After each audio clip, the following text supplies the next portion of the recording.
আপনি কি জানেন অপরূপ সুন্দর এক জোড়া পা থাকার পরও কেন সাপকে আজ আজীবন মাটিতে বুক খসে চলতে হয়? আর কেনই বা জান্নাতের সেই রাজকীয় ময়ূর অভিশপ্ত হয়ে পৃথিবীতে নিক্ষিপ্ত হল? ইসলামী বর্ণনা অনুযায়ী ইবলিস যখন জান্নাতে প্রবেশের সব পথ হারায়, তখন সে সাহায্য চায় ময়ূর আর সাপের। ময়ূর তার সৌন্দর্যের অহংকারে, আর সাপ ইবলিসের প্ররোচনায় পড়ে তাকে জান্নাতে প্রবেশের গোপন পথ করে দেয়।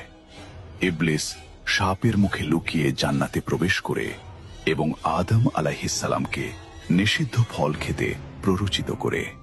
আল্লাহ আদেশ অমান্য করে শয়তানকে সহযোগিতা করার অপরাধে আল্লাহ তাদের ওপর অত্যন্ত অসন্তুষ্ট হন। শাস্তি হিসেবে সাপের পা কেড়ে নেওয়া হয় এবং ময়ূরকে তার জান্নাতি মর্যাদা হারিয়ে পৃথিবীতে পাঠিয়ে দেওয়া হয়। জান্নাত থেকে বহিষ্কৃত এই প্রাণীদের অজানা ইতিহাস আপনার হৃদয় কাঁপিয়ে দেবে। এমন আরও শিহরণ জাগানিয়া ইসলামের অজানা গল্প জানতে